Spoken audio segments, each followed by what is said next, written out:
Assalamualaikum warahmatullahi wabarakatuh. Perkenalkan, nama saya Aurelia Nursalsabila, NIM 2024 dari kelas Data Mining C. Nah, pada kesempatan kali ini kita akan membahas mengenai materi K-means clustering.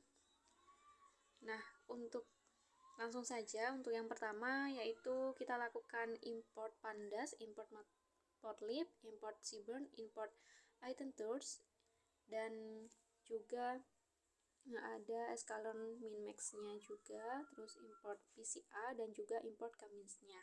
Nah, untuk data processing-nya yang pertama itu kita load dataset dan buang fitur yang tidak dibutuhkan serta rapikan dataset. Nah, jadi kita membuka dataset, yaitu dataset yang kita gunakan bernama mall customer.csv.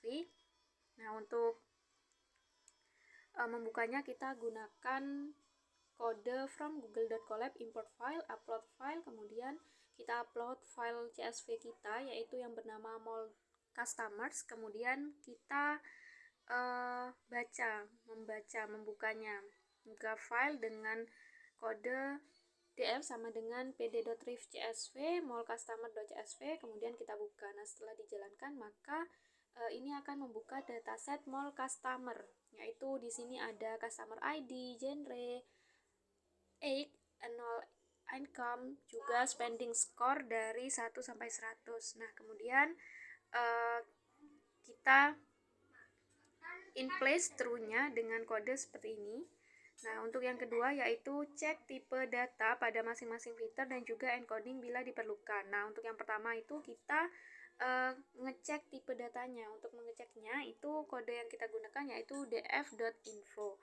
Nah, kemudian setelah dijalankan maka di sini infonya sudah tertera yaitu pada kelas panda.core.frame.dataframe, rank indexnya itu ada 200 entry yang dari 0 sampai 199. Untuk data kolomnya itu ada 4 kolom.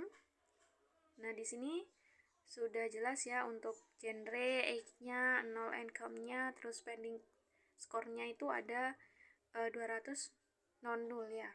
Kemudian data tipisnya itu ada NT64. Nah, setelah itu kita encode dengan kode encode df sama dengan df.copy, kemudian encoder sama dengan label encoder, encode df sama dengan genre, kemudian encode df.head. Nah, setelah dijalankan maka akan seperti ini. Jadi genrenya itu dia itu dari genre 1 turun ke 0. Kemudian cek data null dan data duplikat. Nah, fungsinya itu yang kita gunakan yaitu encode df.isna.sum. Nah, ini digunakan untuk mengecek nih apakah ada data null dan data duplikat pada database yang kita gunakan ini. Ternyata setelah kita jalankan itu data null sama data duplikatnya, data nullnya itu 0, tidak ada data yang bersifat kosong. Dan kemudian setelah itu kita mengecek data duplikatnya dengan encode df.duplikat.sum. Setelah kita jalankan maka hasilnya 0, jadi tidak ada data duplikat dalam database yang kita gunakan ini. Yang keempat yaitu handling misvalue dan handling duplikat data jika diperlukan. Saya rasa ini tidak diperlukan, maka langsung saja kita ke cek data outlier-nya dengan visualisasi dalam botplots pada masing-masing fitur. Nah, kodenya itu seperti ini, plt.figure sama dengan factsize sama dengan 8,5, kemudian sns.boxplot data encode df plt.solve. Nah, kemudian setelah dijalankan maka hasilnya akan seperti di bawah ini. Dia ini menunjukkan untuk age-nya menunjukkan dari kisaran angka 20 sampai dengan 70, kemudian annual income-nya dari kisaran data 20 sampai 120 lebih, kemudian untuk spending score-nya itu berkisar dari 0 sampai kurang lebih 90. Nah, kemudian ini kita melakukan handling outlier jika diperlukan. Nah, saya rasa ini diperlukan, maka kita lakukan saja. Untuk IQR-nya kita buat kode kolom sama dengan encode.df 0 income, kemudian IQR-nya itu sama dengan Q3 dikurangi Q1. Nah, kemudian untuk update df-nya itu sudah tertera. Nah, setelah dijalankan, maka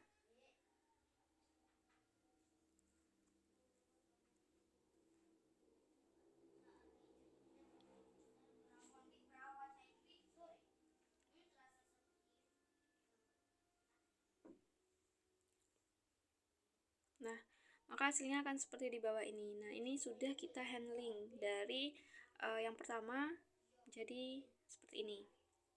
Nah, kemudian untuk selanjutnya yaitu visualisasi korelasi antar feature dengan visualisasi heat map. Nah, kodenya itu seperti ini, sns.heatmap sama dalam kurung df no outliers.core, not sama dengan true, kemudian fmt-nya sama dengan .2f.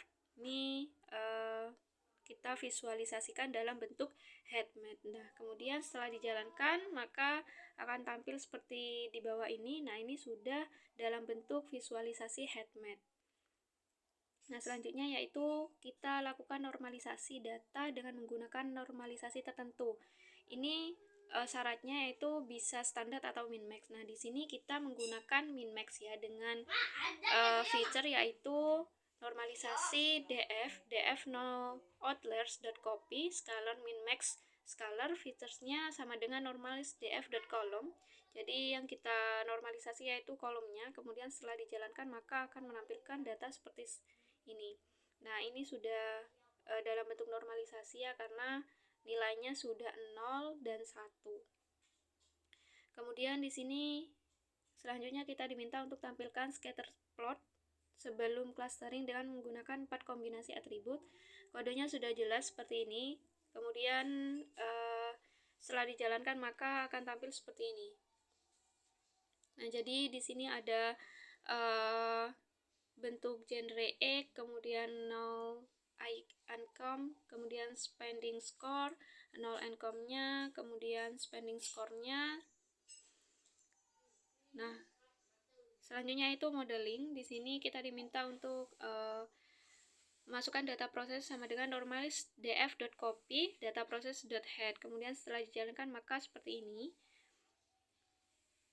Nah, yang kemudian yang nomor 10 yaitu clusterlah dataset dengan nilai K345 dengan atribut null income dan spending score. Jadi kita melakukan clustering dataset ya di atribut null income dan juga spending score. Kemudian kita tampilkan scatter plotnya dengan centroid masing-masing cluster. Nah, kodenya itu seperti ini.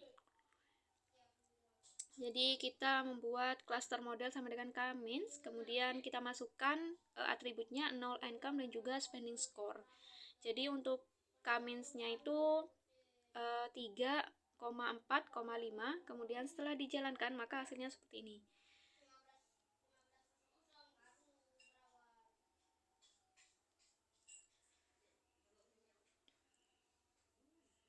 Nah, kemudian kita tentukan manakah K terbaik jika dilakukan analisis secara visual. Nah, jadi ini yang pertama itu kita lakukan implementasi elbow method untuk mendeteksi K terbaik.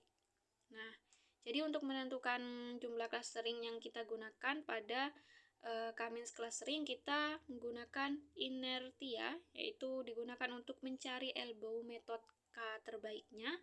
Kemudian di sini untuk rentan K-nya itu kita gunakan for K in ring 1 sampai 10. Jadi di sini saya ambil dari 1 sampai 10. Kemudian di sini untuk setiap rentang tadi itu kita masukkan atau kita ganti jumlah klasternya. Kemudian kita latih modelnya, terus inertia dari model yang dilatih itu dimasukkan ke list kosong tadi, yaitu inertia. Dan jadi nanti ada 10 inertia nih, karena yang pertama kita gunakan K-means ring-nya itu 1 sampai 10. Nah, kemudian klaster paling optimal itu ada 4 klaster, dimana disebut elbow method karena diambil yang siklusnya masih terlihat, yaitu pada klaster 4. Nah, setelah dijalankan itu seperti ini. Nah, jadi jumlah klasternya itu kisaran 1 sampai dengan 9 seperti itu. Nah, kemudian kita lakukan PCI untuk feature reduction dari seluruh feature menjadi 2 feature. Jadi kita membuat PCI ini dari seluruh feature menjadi 2 feature. Yang pertama kita panggil dulu PCI-nya, lalu kita masukkan jumlah fitur yang diinginkan sesuai kebutuhan ya, karena kita membutuhkan perintahnya itu 2, jadi kita masukkan 2. Kemudian setelah itu kita menggunakan function plt.scatter df pca0 dv pca1. Jadi x-nya itu kolom ke-0 dan y-nya itu kolom ke-1 seperti itu. Kemudian setelah kita jalankan,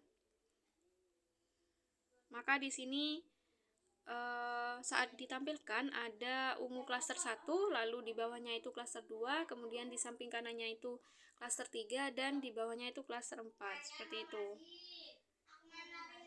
Nah, kemudian yang nomor 15 yaitu lakukan visualisasi 3 dimensi scatter plot setelah clustering.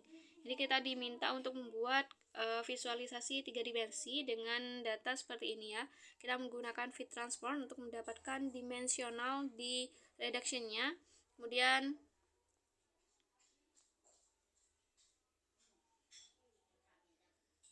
setelah kita jalankan, maka akan tampil seperti ini. Nah, ini sudah merupakan bentuk visualisasi 3 dimensi. Mungkin itu saja yang bisa saya sampaikan, kurang lebihnya mohon maaf. Assalamualaikum warahmatullahi wabarakatuh.